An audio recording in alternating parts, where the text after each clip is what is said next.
Ladies and gentlemen, welcome back to the Southern Gateway Chorus live stream. My name is Zach Coleman.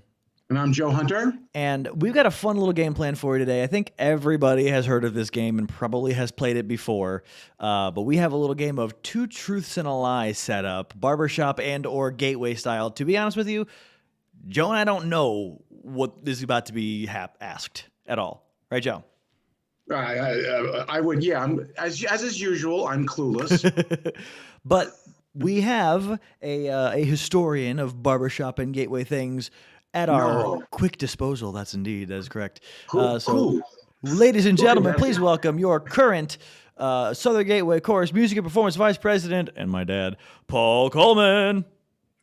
How y'all doing? Welcome. Good. All right. So for those of you who don't know the game, I've come up with a quick example because I think, Joe, you've never played Two Truths and a Lie before, right? No, well, not for money like this. Sure. So it's a very simple concept. Basically, three statements are going to be offered, and then you have to decide which of those three is the lie. Right. And if you get it wrong, you lose. Now, we've added a little bit of a point system here because there's two of us, so I figure we should compete, right? So here's how it works. One of us will try and say which one is the lie. The other one will say if they are right or wrong.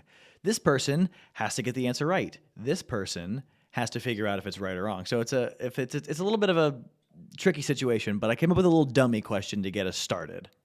Okay. So what we're gonna do is I'm gonna do this one. Joe, you're gonna answer. This one's Joe. Joe, you're gonna answer, and then Dad, you are going to guess whether or not he is right or wrong. So I'm guessing whether Joe is right or wrong. That is correct. Okay. Right. And you guys can play at home too. Go wrong now. You're probably safe. All right, you ready? Here it is, Joe. Okay. I've watched the movie Jaws 17 times. I sang my first tag at age 2, and the only time I eat fish is if it's raw. Which one of those is a lie? One more time, please. One more time. Okay, so the first one is I've watched the movie Jaws 17 times. The second one is that feels correct to me. Okay. I sang my first tag at age 2.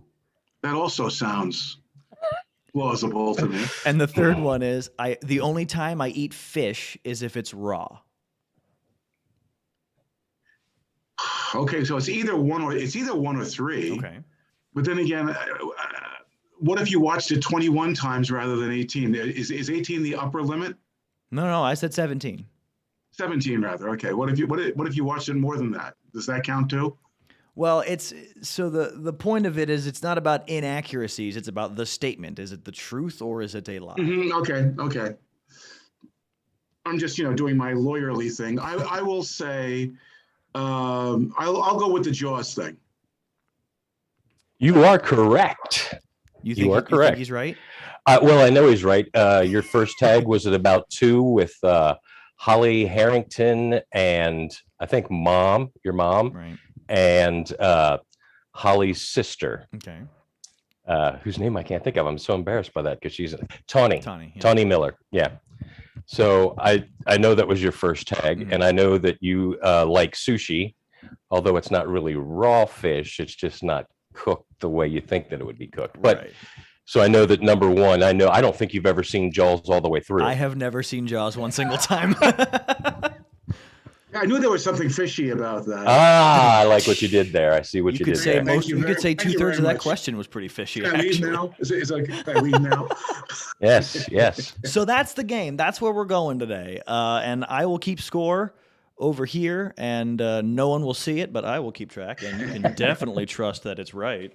People can play along at home, right? Oh, I insist they do. That'll be great. All right. Absolutely. Dad's got the questions for us, so Padre, take it away. Yep.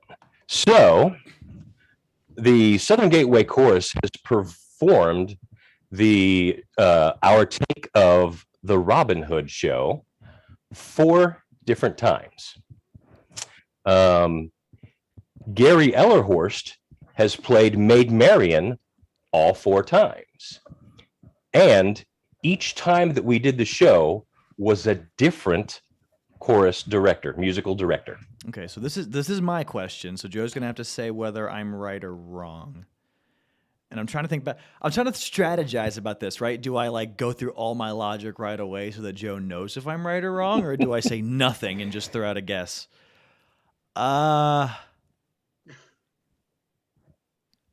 Okay, so let me reiterate. It's your strategy, man. It's your strategy. No, Yeah, I you know. made up the game, right? No, I know. All right. I think the lie. Okay. I think the lie. I don't think that Gary was the first made man. Oh, read him again. Southern Gateway has done Robin Hood 4 times. 4 times. Gary Ellerhorst is the only one to play Maid Marian all 4 times. Right. Or each time was a different musical director. Okay. So none of the last 2 were different. I'm assuming the first one. So my question is the first 2, if they were different. That's where my question is. I have this weird inkling that somebody else was Maid Marian before Gary was. So I'm gonna throw. I think it's 2. I think that Gary was not all 4 Maid Marians. Joe, what do you think? Am I right or wrong? So again, without having all of the tremendous lineage history that you guys have, Sure. it feels like because everyone knows Gary kind of has a kind of a natural proclivity towards these roles, that you would think that would be true. But I think I agree with you. So I think you're right. You think I'm right? All right. Yep. Padre, what do we get? You are both correct. Yay! The first time that Southern Gateway did Robin Hood was in 1972. Okay. Which means that Gary would have been maybe 15. Got it. And we did that at the College of Mount St. Joe. And the guests for that show were the New Harmony 4, which was the Mike Conley, Don Jennings, Gene Courts, and oh boy, Mike Conley. Oh, Jim Gentle. Jim Gentle, cool. And our out-of-town guests were the OK4. So that was the first time that we did that show. Now we have done it 3 times since. It was actually 4 different directors that directed it. Tom Gentle was the musical director for the first one. Sure. For the second one, it was David Smotzer. Okay. For the third one, it was Jeannie Barford. And of course, for the fourth one was Jeff Legters. So I knew the last 2. I assumed the first one was not either of them. Yep. It was that second one that I was like, I don't know. So the unfortunate part is that we've got video of 2, 3, and 4, but we don't have video of 1. Video of 1 was recorded on a reel-to-reel Super 8 type thing that I believe resides in the archives of what used to be Channel 48. Got it. CET TV downtown. That we haven't been able to confirm or deny that. But I've got a clip, Zach, if you want to show that at this point in time, of our first Maid Marian, Pat Iasello. Here we go.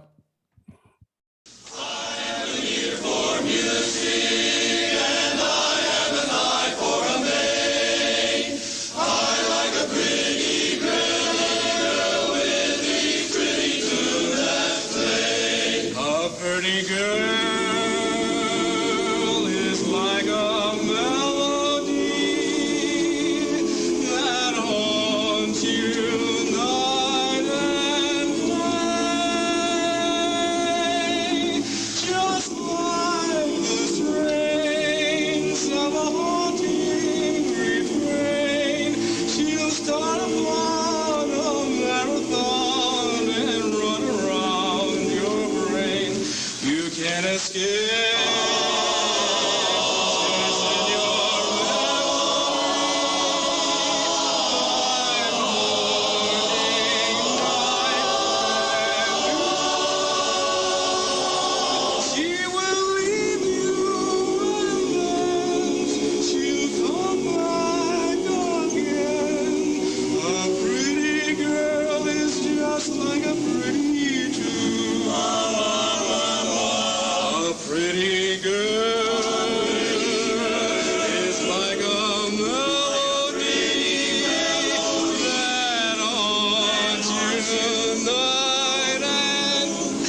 skin.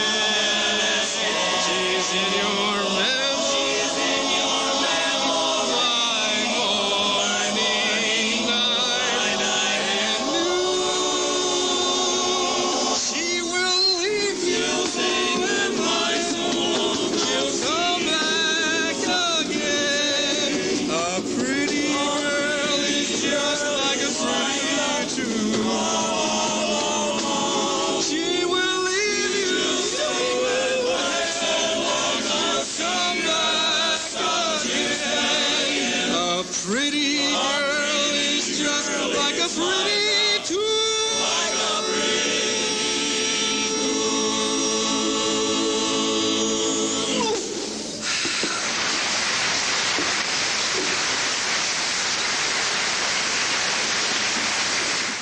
Well, all right then. And Padre, before we go too much further, we got people in the chat asking who that soloist is. You got that Yeah, information on hand? what a beautiful voice. That's Ed Barry.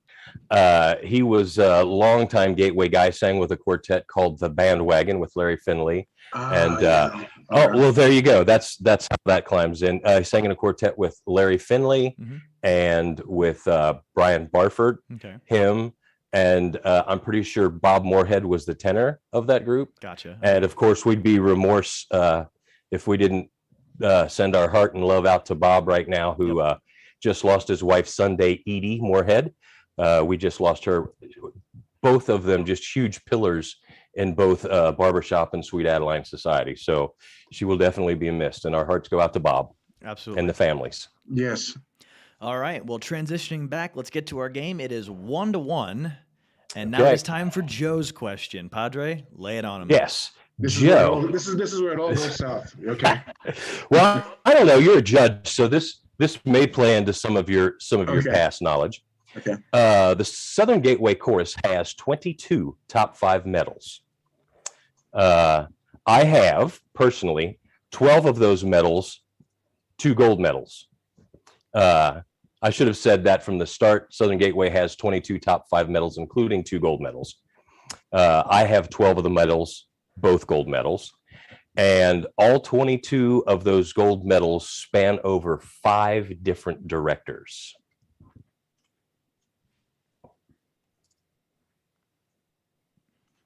So all 22 of the medal of the top 5s span how many directors? 5 directors. 5 directors. I know of at least 3. The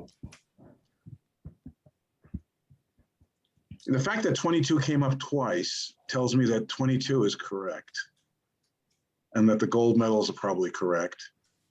I'll go with number 3, with spanning 5 directors. Spanning 5 directors? Yes. So you don't think that? I think it was 4. Okay. I know the answer to this one. I think that Joe is wrong. Okay. So I'll just say that. Let you go ahead. Are you allowed to say the truth then? I can point out what the lie is, but all I need to do is say he's wrong. Sure. Okay, that's fine. So the lie is that although I do have 12 of the medals, I only have 1 gold medal. Only 1 gold. The first gold medal was in 1973. Yep. And I'd have been like 7. So I wasn't around for that one. But the top 5 with including 2 golds being 22 is correct. And the directors were Tom Gentle. Followed by, as far as the medal count, Tom Gentle had like 11 of the top 5 medals plus the 1 gold. Jim Miller had, I don't remember, 4 or 5, one of them being gold. Right. Then Bob Muka had several. Then David Smotzer. Then Gene Barford had 2 4th place medals with Gateway. Yeah, man. Yeah, so I probably would have missed the Smotzer one. Okay, got it. Yeah. See, and here's the thing: if I didn't know the 2 years that Gateway had gotten those golds, and knew when you joined the chorus, right, then I probably would have also guessed the 3rd one straight up.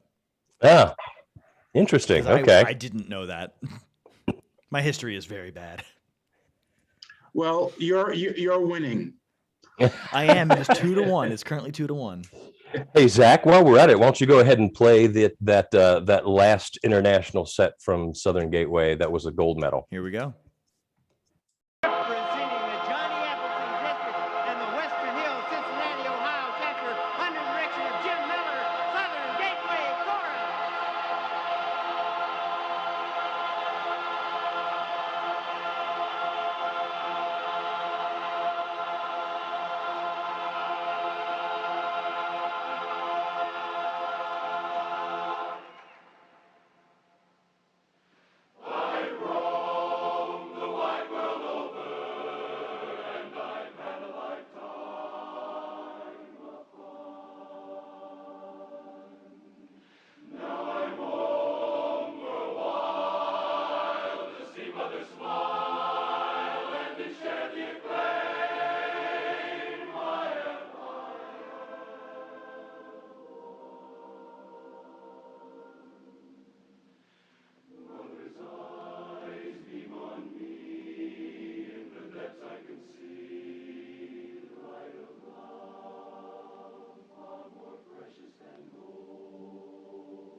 And that was 92. New Orleans, baby. Bravo, bravo. That's the one that you have. Yep, that's the one that I have. And I think the trivia for this is I was at that show. You were. I don't remember any of it. You heard it, but I'm sure you didn't see it. Yes, your mother was pregnant with you and in the audience for that. So yeah, Right. so you were there, but there. Could have been part of the standing ovation or not. You just don't know at this point. To be fair, I think the entire time I was part of the floating ovation. Yeah. So one of the fun things, just a quick story about that is Yeah. that Gateway was always told that as long as we wear our goofy green outfits and the white and the orange, we would never win an international contest. So that we decided that we would come out and we would wear black tuxedos. And that's exactly what we did. We came out, we won the black tuxedos. Back in that day, back in those times, back in the old days, after you won the contest, they would have a Saturday night show or show of champs or whatever you want to call it. Yeah. Show of champions. And it was like the top 5 quartets and the winning chorus. And I remember all of Gateway being so excited that we won that we all went back and we got our green and our whites and our straw hats. And on the Saturday night show, that's how we performed. We weren't really thumbing our nose at anybody. We just wanted to be But our you most were. comfortable. But We just you wanted to be were. our most comfortable, right? Sure, yeah. All right. Well, you were being you. Yeah, it's like, hey, we want to be me. You want to be you. You're going to be you. And if there was a little statement that went with it. All righty, friendos. The score is 2-1 in favor of me. It's back to my question. I think you're Here we cheating. go. Okay, here we go. I mean, So, my dad wrote the questions. I'm not gonna lie. All yeah, I don't know that you knew any of these questions though. Here's a question. right. Well, the next 3 statements, anyway. Well, here's the next 3 statements. Yes, Jim Miller has the most gold medals directing multiple choruses. So Jim Miller Mhm. has more gold medals Than anybody directing else. more than one chorus Okay. than anyone else who's doing it. Okay. Fred King is the closest to having the trifecta of gold medals, meaning quartet gold medal, male chorus gold medal, female chorus gold medal. Okay. So he has a gold medal with Dundalk, and he has silver medals Mhm. with Chorus of the Chesapeake. Okay. Paul Gilman is the only quartet gold medalist to direct Southern Gateway. Oh. Huh. Okay.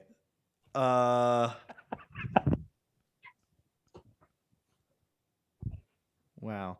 Okay. So here's where I am with it. I'm questioning your wording in all of it. Not questioning, but that's where I think I'm going to get this one.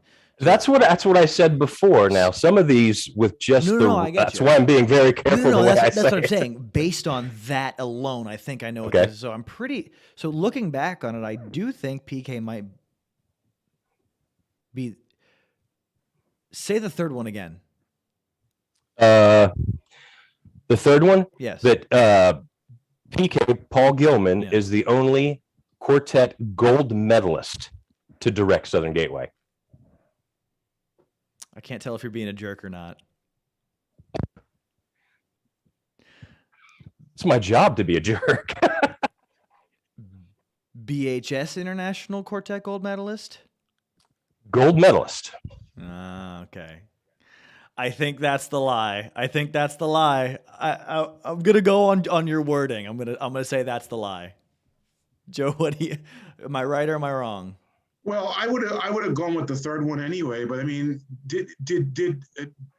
I always said, didn't Joe Connolly direct? Yes. Oh, So Duh. I would have gone right to the third one on that one. I'm so Yeah. dumb. yeah. So the There you gold medal quartet directors were Gene Barford, David Smotzer, That's where I who was the tenor of the Rapscallions, And David Smonser, that's Yes. another one. Yeah. Connolly, and PK. I remember Gene Barford. I was like, wait a minute, hold Yes. on. No, you went the right way. Yeah. And he never officially directed the chorus in contest, but one of our directors was Bob Whitledge. Bob Whitledge was the international bass of Gentleman's Agreement. Gentlemen's Agreement, GA. Gentlemen's The Agreement. GA. So we've actually had technically maybe five chorus gold medalist directors. Gotcha. Wow. Yeah, the second one you were just way too specific. I was like, there's no way he got that specific for a lie. Well, for that. Well, that was a Connolly.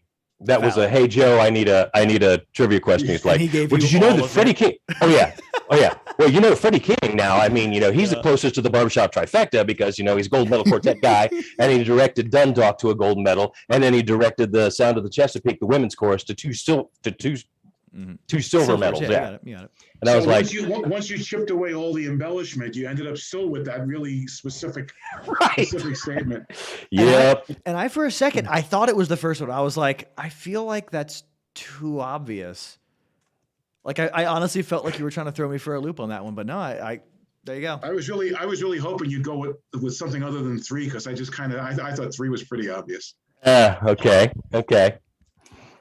All right, so there you go. So the score is 3-2. Me. 3-2. Joe, it is your question, buddy. Let's see what you can do. Okay. I'm Joe, you got this one. Uh-huh.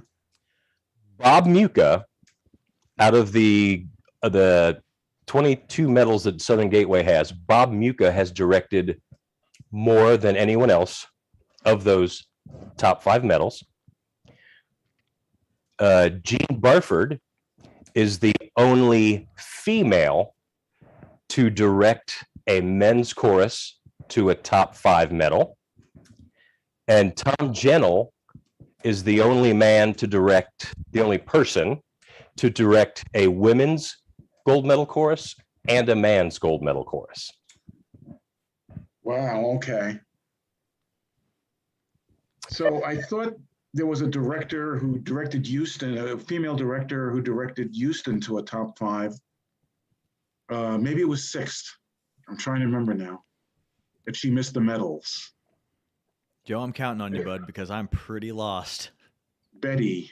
You can do those one more time. So the first one was that out of Gateway's 22 top 5 medals, that Bob Muka was the director for most of them. wow, okay. Was the most. Yep. That Jean Barford is the only female director to have directed a men's chorus in the top 5, and that Tom Jennell is the only director to direct a gold medal women's chorus and a gold medal men's chorus.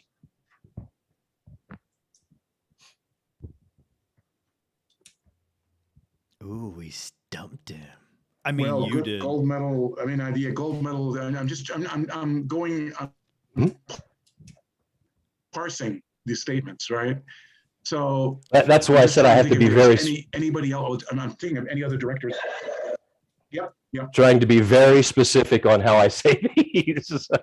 Any other directors who I'm going through all these winning gold medalist directors who could also have directed a female group to a championship.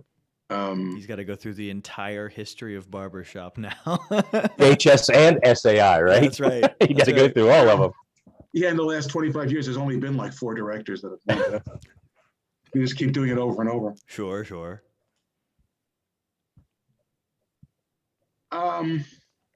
Okay, we don't want to be on here all night, so I'm gonna go with my gut. I'm gonna go with number 2. I think he's right. Since I just spoke these The out. Jean Barford one. The Jean Barford one. Jean Barford is the only female to have directed men's top 5 chorus. No way. So that is a truth. So it was Okay. 3? Tom Jennell is the only person to have directed a men's chorus and a women's chorus to a gold medal. Okay. So it's not Wow. Bob Muka. Bob Muka's only directed internationals 4 times, I think. Tom Jennell directed 11 of them. That's not even close. Wow. I gave it to Bob. I was ready for that one to be a surefire truth. Wow. Yeah, because Bob stepped in every time a director stepped out or got scared or whatever. Right. It could have been. It could have been. But yeah, Bob, I think Wow. the way I said it before, with it being Tom Gentle and then being Jim Miller, I think that's the way the medals went. Then I think Bob Muka had 4. I think Dave Smontzer had 1 and Gene Barford had 2. Gotcha. There you go. Yeah. Well, there you go. Yeah. So Yeah. nothing changed. Nothing changed. No, we are Right. here at 3-2. Oh boy. Okay. All right, it's my turn. All right, let's go. Here's one. Wait, is this the last one? This is the last Okay, one. All right, this is the last This is one. number 5. This is for all the marbles. Joe, All you gotta the hope I get marbles. this wrong, buddy. All the marbles. So, Jeff Legters and I are in a 3-way tie with Rod Nixon, baritone of yesteryear, for the most amount of second place district quartet finishes. I have more Johnny Appleseed District first place quartet medals, championships, than Joe Conley in JAD. Joe and I competed in a quartet in JAD called Vested Interest.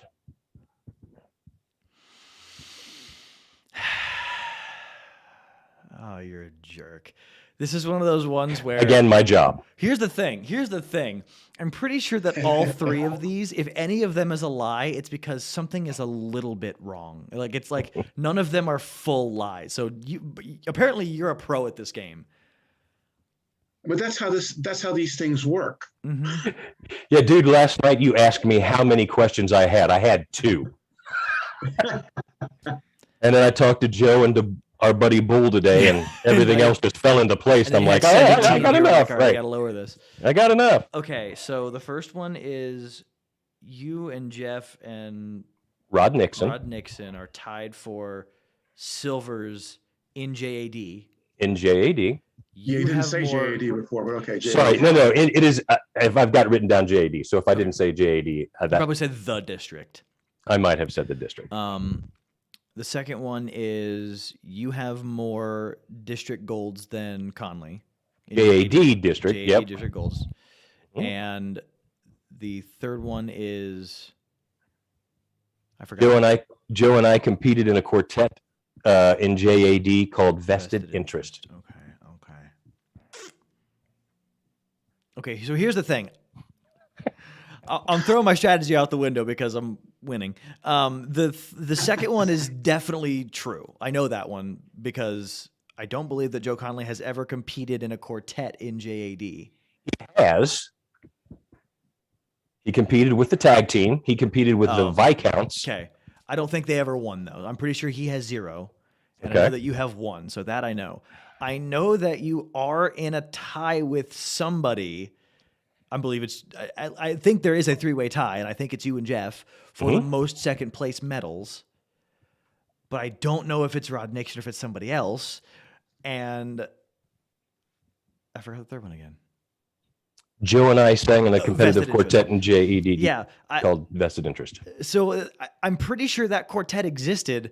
My question is, did you compete? Like, that's where I am. Is like, is the third person right, or did you guys not compete? Like, that's where I am. Oh boy, this is frustrating.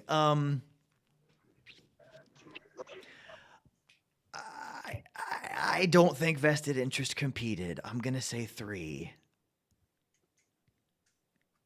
Joe, am I right or am I wrong? This is your chance to tie game. Well, so I have to. The strategy says I have to say you're wrong because if I say you're right, then I lose. That's true. You either lose or you tie. That's a good point. That's a very good point. Right. So you're wrong. Okay. That's all I'm going to say. Padre, drum roll. What is it? Well, Vested Interest did compete, but not with Joe Connolly. Oh, I was still right. Yep. Oh, that was frustrating. The very first iteration of that quartet was Joe. It was Randy Goss singing tenor, Joe singing lead, Chris Storm singing baritone, and me singing bass. Okay. And then Joe decided to hang around with this group called the Interstate Rivals. So Vested Interest was put together at a later date with Randy Goss and with Mark Bowman singing lead. Chris Storm singing baritone, and Howie Haskins singing bass. Got it. And then due to some job change, I don't remember what it was, Howie left the quartet and I sang with him. I started singing with him. So technically speaking, you and Joe have not competed together. That's where I was. Correct. I knew that vested interest was a thing. Not in a quartet. Got it. Yep. Nope. But yeah, vested interest was a quartet and they did compete. And yeah, it's Jeff and I and Rod Nixon, the baritone of yesteryear, Yep. are in a three-way tie for the most second place quartet finishes in JAD. Now, do you know, I expect before the next time you get on, I want the answer to this question. Is that across all districts as well, or does somebody have a higher one? Oh, no. I'm sure there's folks that have higher ones. How many do you have? I might even have you on this. Okay. Well, You Bet has 4, 5. and then there were maybe 5, and then Desperado had, I believe, 2. So it's So- 7. I have 8. Oh, Yeah, you got right. you by 1. Thank you, Joe, for being more of a loser than me. I don't That's know. all Is right. that the You right guys way to both say got that? me. All I have is a single third. I'm Right. sorry. I think I have 9 because I have Oh. I have seven with 4 under par, 1 with Reveille, and 1 with Up All Night. Gotcha. Bravo. All right. Well, Fantastic. that'll conclude our game, and the score is 4-2 me. I don't have like the confetti effect, so I'll get that for The next cannon. time. Yeah. Well, that was fun, Padre. Thank you so much for setting all that up for us. man. That was Before we great. go, Yeah, absolutely fun. yeah, man. Before we go, you are going to give us some announcements. Yes. Yes. Go for So it. Southern Gateway is having our holiday show on December the 11th and 12th, which is the Friday, Sunday, and 10th and 11th, and the 12th, which is going to be the Saturday matinee at the Landmark Baptist Church. For those of you who think you remember where that is, because it was such a huge mega church in Cincinnati for a while, it's up behind St. Rita's off of I-75. So And for those of you who aren't familiar with the area but want to come see Gateway, all that information will be on an event on our Facebook page and on our website. as soon as Zach does that, yep. Yep. And on December the 4th, there was a thing here in town called Sanger Fest, and that was canceled this year. However, our great crack staff got a hold of the folks at St. Francis Seraph, which is where Gateway always sang, and then got a hold of the company that puts together Sanger Fest, and Southern Gateway will still be performing at St. Francis Seraph on December the 4th. So be looking for that information from Zach as well. So it goes from being a Sanger Fest event to the Gateway Fest. Gateway Fest. There you go. Perfect. Yeah. Maybe we'll just go ahead and call it that. Sure. Why not? All right. Well, we appreciate that, Padre. Thanks for setting up our game for us. Yeah, man. We'll catch you next time, my man. Just one more thing. I feel like Columbo. Just one more thing. As long as we're doing the shameless plugs, in 2 weeks we'll having a really special guest with Peter Nuschel, baritone of the 139th Street Quartet. That's right. Yes. And man, does he have stories, and man, he's also not shy, which is a good thing. Sure, especially for a show like this. Right. And then speaking of not shy, want to keep reminding people of December 3rd That's and Tom Shalhoub. Tom Shalhoub will be Coming on on. December 3rd, right on this channel, same time, same Right here, same right bat on this time. stage. Yeah, that's all the stuff we got coming up. So make sure, tell all your friends about it. It's going to be a fun time. I believe that he will be answering all your questions. So make sure you're in the chat. And if you haven't already, subscribe to the Southern Gateway page. Like this video if you like it. Hit the notification bell. And on behalf of the Southern Gateway Chorus, hope you have a great week. My name is Zach Coleman. And my name's Joe Hunter. Have a good week. Have a great time. Have a great week.